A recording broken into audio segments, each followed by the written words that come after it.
Мекенчил депутаттык тобунун 10 мүнөттүк убактысын Жусупбек Коргонбай уулуна, ошондой эле бүтүн Кыргызстан фракциясынын 10 мүнөтү суралды. Ошону менен катар элдик депутаттык тобу Жусупбек Коргонбай уулуна 10 мүнөттү кошуп берүү боюнча сунуштар түштү. Урматтуу депутаттар, аталган сунуштарды чогуу добушка коем, добуш бериңиздер.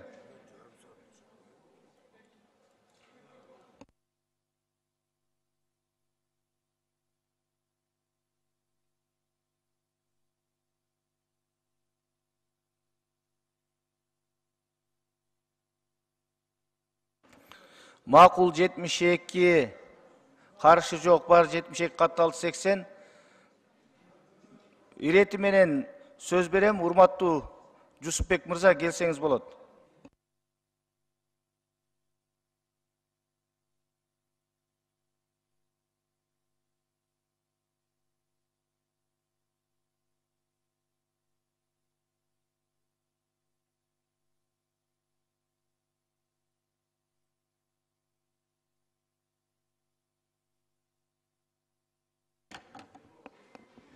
Урматтуу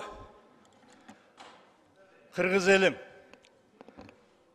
орозоңуздар кабыл болсун. Улуу трибунадан пайдаланып.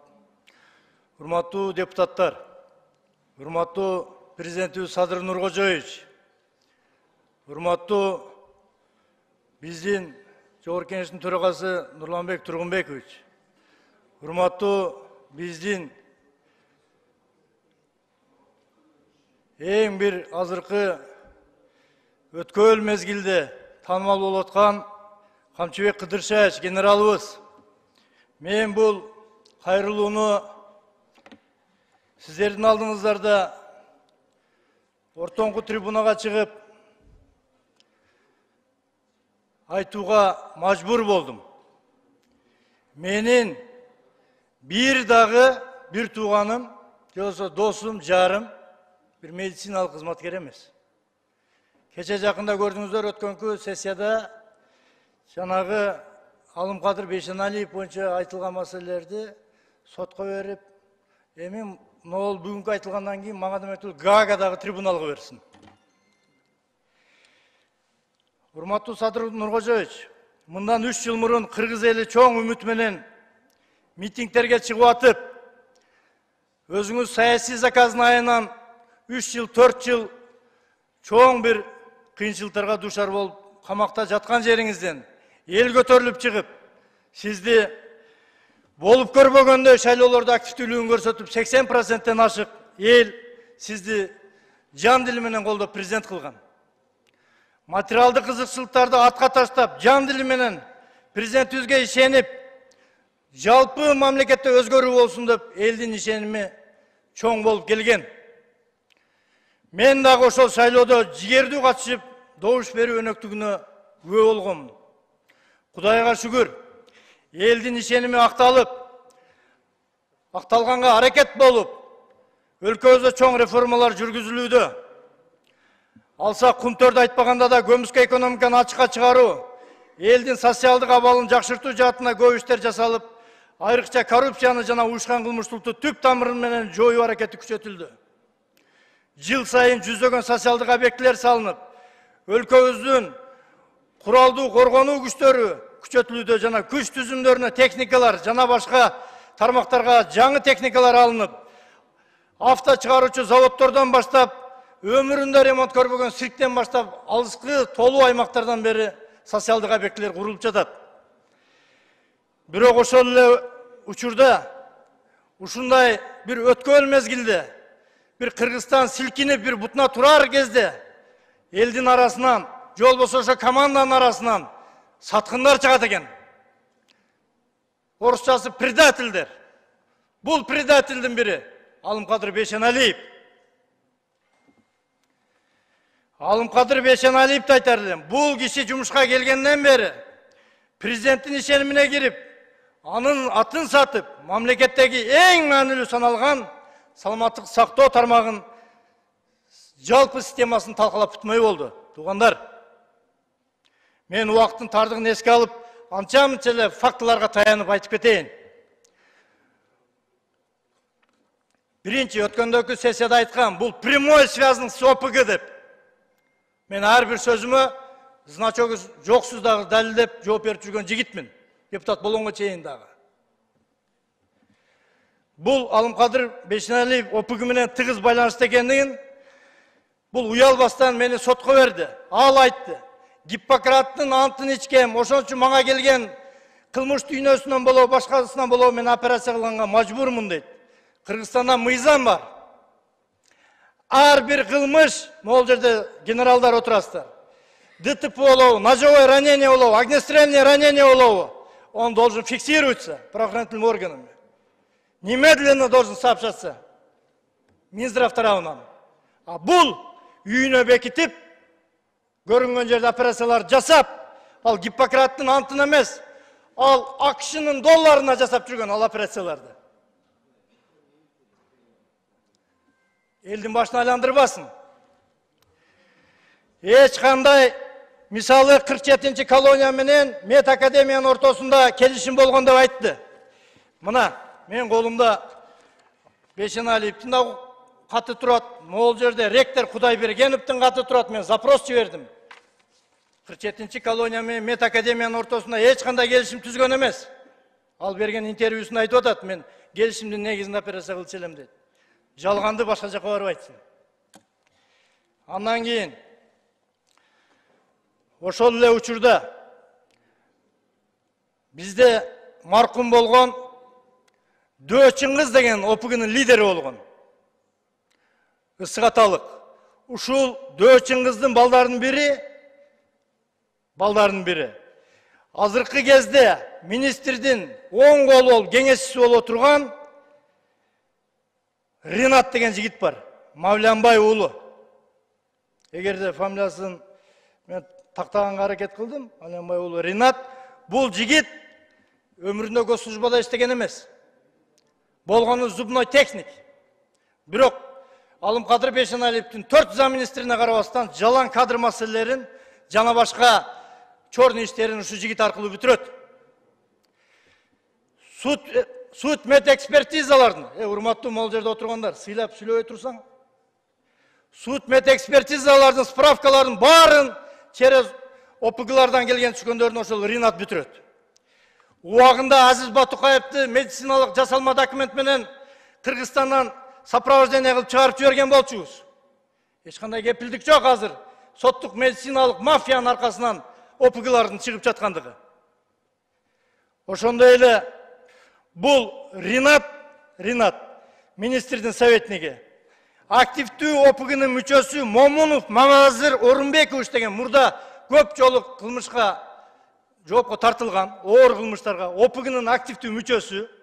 ОПГлардын зоналарда, түрмөлөрдө маселелер болсо ушул бала аркылуу Ринатка чыгышат. Ринат министр менен соответственно керектүү справка, керектүү кагаздардын баарын даярдап беришет. Мына, дагы эмне факты керек. Текшерсин, текшерчү службалар. Андан тышкары тармактагы чоң кызмат орундарга главврачтарды, директорлор дайындоодо Ринат аркылуу акча алынып турат. Мисалы Ринат Бекболот уулу Нурболот деген болгон. Но жүрөк кардиология институтунун зам директору. Ошодон $50.000 акча сураган. $50.000 акчам жок, мен антип иштей албайм десе, 3-4 күнөн $20.000 акча сураган. $20.000 да бере албайм десе, анда кечирип коесуң, сени жумуштан кетириш керек деди. Мына эшиктин алдына турат, Бекболот уулу Нурболот. Алып келип койдум. Живой. Андан сырткары 5-6 киши турат. Эгер добуш берсеңер, алып кирип мына жерде сүйлөтүп коем бардыгын. Чекеден тизип, отургузуп. Эшиктин алдына турат мына жерде. Турасыңар мына Нурболот. Туруп мына колуң мындай кылып кой. Андан сыртта да бар. Андан кийин бул жерде кардиологияда өзү бул бизде коррупция түгөнбөйт окшойт. Бул атуу өкүмүн киргизмей сайынчы. Ошол жерде эми оорук жандардан жана стенд коюу, жана башка бүт тыйындарды чогултушуп, ал жерде коррупциялык схеманы Ринат аркылуу министрге Тукушева Эльмира деген акчаны алып барып турушат Ринатка. Анан Талай деген болгон, мурда билесиздер, камалып, УКМК кармап. 2-3 ай жатып, аз ошол киши тар чөйрөлөрдө айтып өткен, Toyota Foreigner'imди сатып $20,000 бердим эле, камалып кетемби депчи. Азыр эми диагностический центрге кайрадан директор кылып коюптур. Бул Алымкадыр Бейшеналиев кандай десе болот? Бул урматтуу президент, сизге мындай кадрларды ким сунуштайт? Мен билбейм. Бирок бул жана устойчивый, системный коррупционный схеманы түзүп койгон Минздравда. Юкта Абдрахманов, Шаятбек, Түленбаев деген кошелеги бар. $5,000 $45,000 чейин ставкалары должносттардын. Облбольницанын главврачы 3 комната квартирасын $45,000 сатып берген экен. Заведующийлерин барын чогултуп айтыптыр. Мен $45,000 министрге бердим. Болдум. Эми урматтуу заведующийлер bir кварталда ушул акчаны чогултуп беришиңер керек. Заведующийлер чогултуп алып. Чогултуп албаганын арызын жазып кет дептир. Заведующий соответственно жөнөкөй карапайым калкка барып груз кылат. Туура айтамбы? Же туура эмес айтамбы? Андан кийинки бул жерде күмөндүү фамилиялар толтурам энди. Катарынан окуп берсем өтө көп убакыт кетет, но анча-мынчасы. Ниязбеков Анарбек Кулназарович, Жайыл аймактык ооруканасынын хирургия бөлүмү башчысы. Бул киши ОПГнын кылмыштуу топтору менен байланыштуу болуп, алардын жабыркагандарга дайыма жашыруун түрдө операция жасап жүргөн Алымкадыр Бейшеналиев экөө чогуу. Азыр эми анча-мынча баягы саясий ОПГлар менен байланыштагы кызматтагылар жумуштан алгыла десе, анын өзүн жумуштан алып туруп, хирург кылып кадимкидей. Баласын заводел кылып коюп коюптур. Бул эмне деген көз боямочулук. Ордуна улум бөлүм башчысын кылып коюп койгон. Ошондой эле Кара Суу райондук аймактык ооруканасында директор. Бул айым мамлекетке 4,5 миллион сом зыян келтирип иш козголгон. Бирок бул жерде мен азыр сөзүм аягында дагы бир соттор боюнча да маселени айтып кетем. Ани соттук медициналык черный мафия десе болот мунучу. Бул ак халатчан министрдин ичинде дагы черный халаты да бар экен. Урматтуу депутаттар, урматтуу кыргыз элим, урматтуу президент, урматтуу Камчыбек Кыдыршаевич, эгерде сиздер менин үнүм жетип аткан болгон болсо, могул жердеги слайдты коюңуздар. Мыйзамсыз баюулар боюнча Алымкадыр Бейшеналиев министр болуп турган кезинде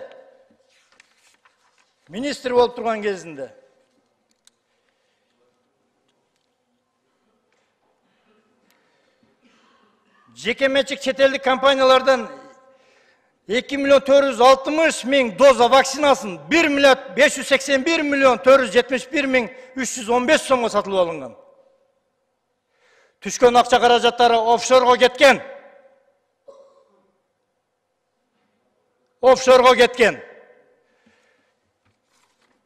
Пожалуйста, канча мүлк чогулткан ар бир адрестери бар. Жалаң могул жерде чогулган мүлктөрдүн 90%-тен ашыгы бул кишинин министр болуп иштеп тургандагы периодуна каралат. Мына, например, трехкомнатная квартира площадью 105,9, находится в 5 этажах, многоэтажная элитная эра Construction расположена. Жал 29, дом 17, квартира 46. Ушул эле тизмекте 15 квартира бир компаниядан алынган. 15 элитный квартира Era Construction деген компаниядан алынган. Экинчи аялынан Сабирдинова деген 2 кызы бар. Аларга өзүнө жаздырбасам баласына жаздырган. Анан бул байымын дейт. Бул каяктан бай? Муну элдин баары билет, канчалык медакадемияда зачет экзаменинен акча алып кандай кылып сдавать этип жүргөнүн. Бардыгы могу мүлктөрдүн караңыздар. 20-дан ашык элит жанагындай люксовый машиналар. Range Rover Lexus 570 $1 миллион ашык машинасына автопаркинг. Бул үчүнчү стороналарда айтпаганымда, бул жакын аялы, баласы, кызына оформить этилген мүлктөр. Бул элди жинди деп ойлойбу булар. Могул жерде мисалы жанагы Бешеналиев Мар Алымкадырович, пожалуйста, баласы. Көлдөгү жанагы пансионаттар кандай жол менен мурда алынган, опыгыны кандай колдонуп, жанагы 2 санаторийден кантип алганы тууралуу маалыматтар бар. Аны керектүү органдар текшерип алат. Кандай эле Мет академияда сабак берип жүргөн, заведующий болуп жүргөн, ИТО Илимдер академиясына мен кайрылат элем. Мунун жазган монологтору жанагы илимий даражасындагы защита кылган илимий бүт иштерин комиссионный текшерип чыгыш керек. Бул себеби абдан расчетливый жулик экен. Бул убагында Кулматов деген ошо обкомдун биринчи секретары болгон, ошонун кызын алган. Ринат Сатарович Кулматов деп обкомдун биринчи секретары. Ал киши соответственно өзүнүн курдашы Мамакеев хирург менен дос болгон. Дос болгон. Аяш кайнатасы жазып берген бүт илимий даражаларын. Мен силерге мындай эле айтайын.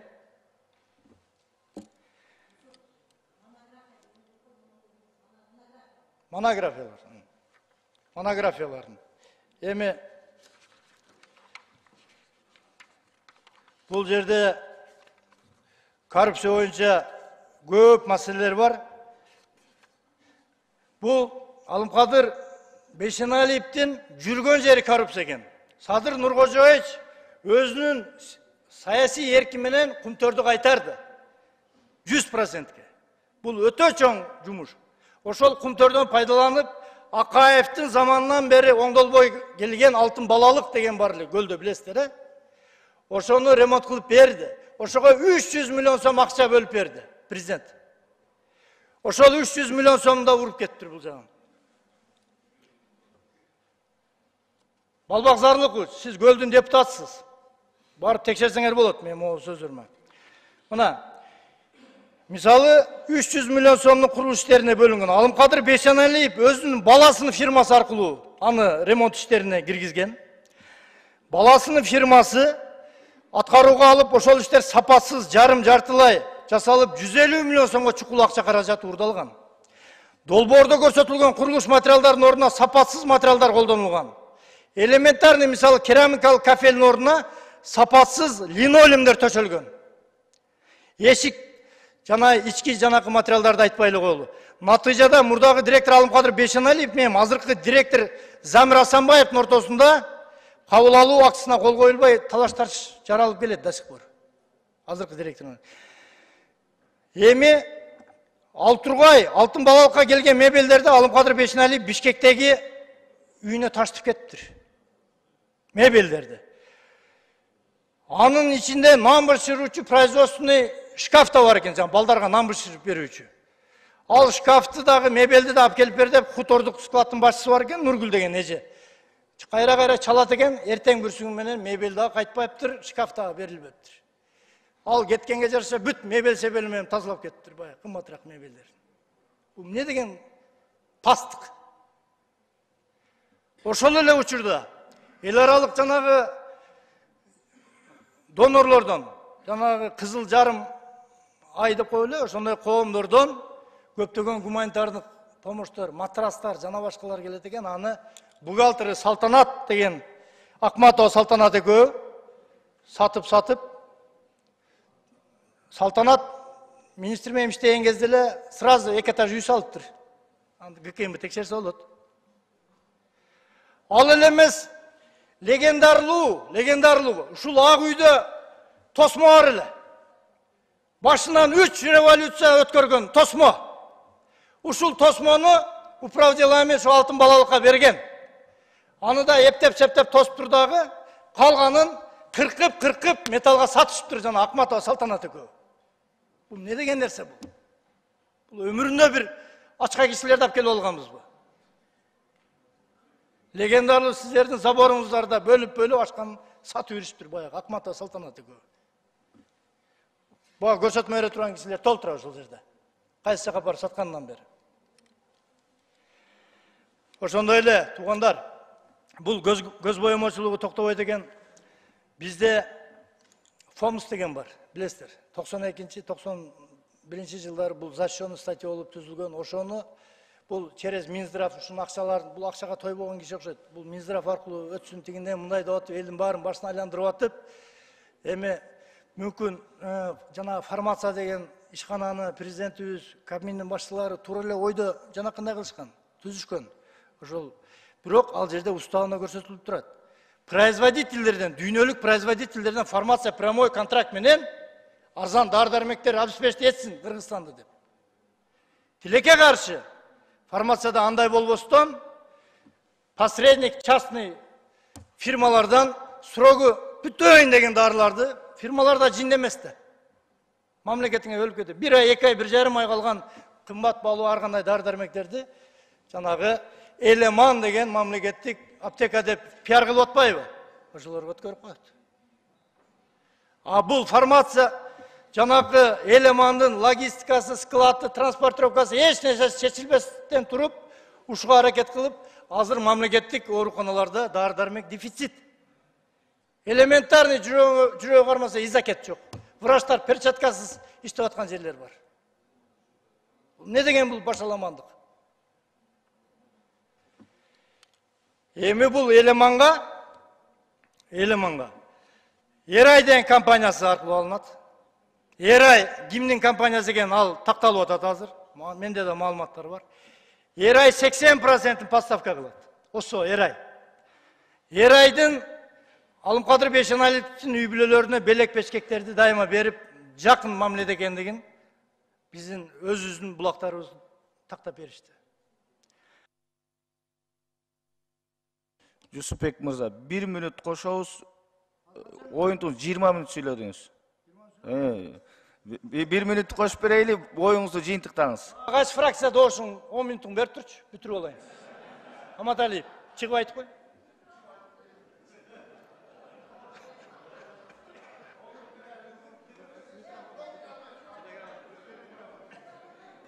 Экинчи микрофон. Биздин дагы 10 мүнөт берип коерүңүз. Урматтуу депутаттар, ынтымак фракциясынын 10 мүнөтүн берип атат, добушка коем, добуш бериңиздер.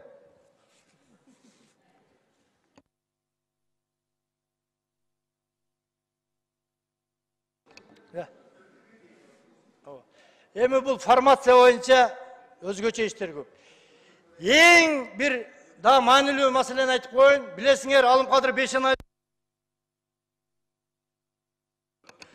74 макул, каршы 1 бар, 75, катталды 81, дагы 10 мүнөт коштук, оюңузду жыйынтыктаңыз 10 мүнөттүн ичинде. Эң маанилүү нерсени айтып коеюн. Урматтуу президент, урматтуу Камчыбек Кыдыршаевич, мурдакы министр болуп иштеген периодунда Мээрим деген помощница секретары бар эле.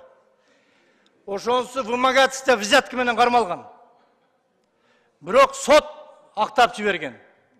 Ал актаган сот, жогорку соттун судьясы Арстанбаева Диляра. Арстанбаева Диляранын өзүнүн күйөөсү азыркы кезде Алымкадыр Бейшеналиевдин первый замминистри. Муну кандай түшүнсө болот? Кызыгуулардын кагылышуусу, кызыкчылыктардын. Кандай түшүнсө болот? Буларды менин маалыматым боюнча Швейцарияда, Женева шаарында недвижимосттары бар бул үй бүлөнүн. Бул Исмаилов Медербек, мурда начальник управления по стратегии, еще по международным грантам болуп иштеген экен Минздравда. Миллиондогон долларларды жешкен. Булар чогуу коррупциялык схемасында дайыма Алымкадыр Бейшеналиев менен чогуу жүргөн кишилер. Алымкадыр Бейшеналиевдин, пожалуйста, могу мүлктөрүн көрсөттүң. Дагы бир жолу көрсөтүп кой. Булардын Туркияда да недвижимосттары бар. Дубайда да недвижимосттары бар. Урматтуу Камчыбек Кыдыршаевич, мыйзамсыз баюу боюнча Беренеде соттук медициналык мафия ушул жерде жатат. Ушуларды кустура турган менин эсебим боюнча буларда жалпысынан 50 миллион долларга чейин ушул мафияда акча кармалып турат, бюджеттен урдалган. Мамлекеттен спид центрдин акыбалын караңыздар. Азыр эми могул мамлекеттик жанакындай болбосун, сыртка чыгып жуму интернетте. Аларын айтпай эле коеюн, башаламан. Жанагы спид боюнча, туберкулез боюнча алардын лечениясы курсу 9 айдан 1 жылга чейин. Ошолордун дары-дармектери могу фармациядагы башаламандыктын айынан үзгүлтөккө учураган атат. Урматтуу депутаттар, Анан эң бир дагы bu kişinin не только мошенник, жулик, аферист, коррупционер эле эмес, бул чоң трайбалист экен. Чоң трайбалист. Себеби билесиздер, президент дайыма биз мамлекет тарабынан почкасы органдарга гемодиализ жанакындай кылабыз. Гемодиализдин расходу өтө кымбат. Бирок президент өзүнүн аракети менен ар бир жаранга бюджеттен 8 000, 7 000 доллар бөлүндүрүп, ушулардын почкаларын алмаштырып берели деп чечти. Бул өтө бир колдоого тете, мамлекет үчүн да пайда ал. И оорулар үчүн да пайда. А бирок ушул нерсени баштаган кишилердин бири жана кыргыз биримдиги коомунун жетекчиси Аманбай. Фамилиясы Өмүрзаков болуш керек. Өмүрзаков киши бу Туркиядан ушундай нерсе башынан өтүп Туркиядан таап келген экен. Анан бир сыйра кайрылган. Эч ким буга жанакындай кайрылган эмес. То есть макулдугун берген эмес. Ош мамлекеттик университети макулдугун берип, өзүнүн ординаторлорун жиберип, ошол жакта окутуп аткан жеринен бул киши кайрадан министр болуп келип калат. Эмне үчүн бул трансплантация, бул тарыхый нерсе Кыргызстанда. Эмне үчүн Ошто болуш керек? Ош мамлекеттик университети жасаш керек муну деп, өзү Ирандан, Пакистандан спортивкачан келатып, тиги Түрктүн университетинин ректорлоруна, мен инкубскиймин, мен бандитмин, Кыргызстанда мен чечем. Могу оштук ординаторлордун бардыгын кетиргиле, мен силерге башка ординаторлорду жиберем деп, өзүнүн тааныш жашы өтүп калган кишилерди азыркы кезде ошо трансплантация боюнча окуп келгиле деп жиберген кезде. То есть жакшынакай билим алып үйрөнүп калган Ош мамлекеттик университетинин ординаторлорун апштаздан кудуртуп чыктырып, кайра чалып атып түрктөргө. Эми бул нерсе ошо Айша атасынын клиникасында болуш керек экен, Мамакеевде. Эмне үчүн тарыхый трансплантация Ошто болуш керек деп, бул эмне урматтуу Сабирдинович угуп атсаңыз, бул кызганычпы, тарыхый же трайбализмби? Моменттерин караш керек бул жерде. Эгерде менин сөзүм калып болсо, ошо кишилердин баарын сурасаңыздар болот. Анан эгер добуш койсоңуздар, могул жерге келген кишилерге сөз да берелик. Анан урматтуу депутаттар, бул жерде сот менен медициналык мафияда өдүмбү? Бул жерде жөндөн айтылбай атат. Көп кадрлык чекарда деп өткөндө айткам, мыйзамсыз жумуштан алынган врачтар, байкуштар сотко берет, бирок эмнегедир соттон биринчи инстанция утуп, экинчи инстанцияна утулуп калат. Бул киши түздөн түз жогорку соттун төрагасы азыркы Базарбаев менен дос экен. Урматтуу Базарбаев, угуп атсаңыз мени. Сиз боюнча дагы, соттор боюнча дагы менде маселелер көп. Эгерде сотто эле бербесеңер, ага чейин. Ошон үчүн мындай калыс караш керек. Кече элементарный мени Ленин райондук сотуна бергенде, сиз кеңешчиси болуп, сиз мыйзамды окубайсызбы? Депутат конституция боюнча сүйлөгөн сөзүнө жооп бербейт деген жери бар. Бирок мен депутаттыгыма таянбастан, көчөдө да бардык жерде сүйлөгөн сөзүмө жооп бергенге даярмын. Жооп берип жүргөнмүн. Эми айта берсе өтө сөз көп. Тугандар, ушул моменттен пайдаланып кетейин. Бишкек шаарында скорыйда болгон 35-40 бригада бар экен. Өткөндө келип 500 бригада иштейт деп айтты. Калп. Ошо мамлекет суранып атып, кошуна колоң башка мамлекеттерден скорый машиналар келет, билесиздер. Ичинде оборудованный, полный, укомплектованный. Ошону эми шаардын Шаяхметов деген скорыйдын башчысы өзүнүн кызынын частный скорый фирмасы бар экен. Жанакы машиналар кичине айдалгандан кийин эле списание кылдыртып, ичиндеги оборудованияларды өзүнүн частный фирмасына алып кетип калат экен, жулуп эле оборудованияларды. Бул не деген шермендечилик? Бул не деген кишилерге биз саламаттык сактоо тармагын карматып койгонбуз? Урматтуу Садыр Нуркожоевич, эгерде ушул менин мынау азыркы алынган дүйнөлөрү боюнча, жанакы акчалары боюнча бүт бардыгына мен жоопкерчилик тартканга даярмын. Мен фактыларга таянып, операция этип, ушул ортоң трибунада айтып атам. Камчыбек Кыдыршаевич, кустуризация деп коебу, же болбосо жалпы мамлекеттеги бир уюшкан кылмыштуу топтор менен жана коррупция менен чоң реформа жүрүп аткан кезде ушуларга катуу көңүл бурушу менен депутат катары талап кылам, суранып кетем.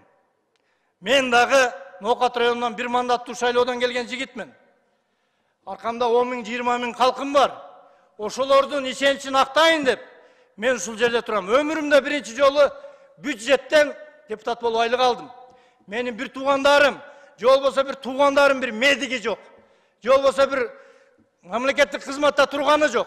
Мамлекеттик кызматта турганы болсо дагы мен саясатка келгенден кийин кеткиле дегем. Кеткиле деп арыз менен жазып кеткендери болгон. Мен өзүмө тазамын. Алхамдулилла, менин киришем Аллах. Орозодо айтып коеюн. Мен ошон үчүн могул жүрөк күйүп атат, туугандар. Биз кимге башкартып атабыз? Бул мен орозодо, бул бирөөгө кыйбат эмес, мен наоборот миңдеген оорулууларга сооп иш кылып атам. Бүгүндөн баштап шыпылдап дары таап апарып беришет. Ооруп жаткан байкуштарга. Бул элементарный жанагы госаптека дегендин провизор фармацевт дегени болот, же ал штаты жок, же анын источник зарплатасы каралбаган. Главврачтарга күрүштетип коюп туруп, здание тап, монун айлыгын чеч деп. Бул эмне деген шермендечилик? Урматтуу депутаттар, сиздерди да чакырып кетем. Мен баш болуп Садыр Нуркожоевич баштаган мамлекеттик саясатын колдоп келатабыз. Биз колдойбуз. Азыр Кыргызстан, азыр оңолбосо өмүр бою оңолбойт, айтып коеюн. Бардыгыбыз жапа тырмак, ууруну ууру, тазаны таза дей турган убакыт келди. Эч нерседен тайманбагыла. Ачык айтып, биз президенттерге, наоборот, биз жардам беребиз. Ушул жерде жанында туруп алып, бул кимдер сунуш берет ушундай кадрларды? Урматтуу президент, сизге ким берет ушундай кадрларды? Мүмкүн кандайдыр бир учурда жакшылык кылгандыр, башка кылгандыр, ансын 100 эсе чыгарып алган давно. Айтып коеюн мен. Биз мына эл аралап келип атабыз. Элдин көпчүлүгү мамлекетте болуп аткан саясатка макул. Айрыкча Камчыбек Кыдыршаевдин жүргүзүп аткан реформаларына. Бирок наразычылыктар да күндөн күнгө күчөп атат. Именно ушундай кадрлардын айынан биз азыр силкинип ыргала турган кез келди. Мен ушул сөзүм качандыр бир эскерилип калышы мүмкүн. Ушул улуу трибунадан айтып атам. Бизди муундар кечирбейт эгер Кыргызстанда оңдобосок. Өзүбүздүн кызыкчылыктарыбызды токтотуп, жеке тууган дос жана башканы токтотуп, азыр бир силкинип, бир тазалана турган убакыт. Карагылачы башка мамлекеттердин өнүгүп атканын. Алыска кетпейли, Өзбекстан, Казакстан, карагылачы 15 жылдай согуш көргөн, жалган айтпайын, бир 10 жылдай согуш көргөн Тажикстандагы экономический жагы.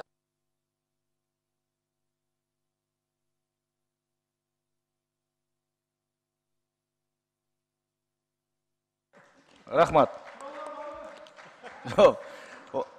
Рахмат, сиз регламент боюнча өзүңүздүн билдирүүңүздү гана жасайсыз. Сизге кенен убакыт берилди.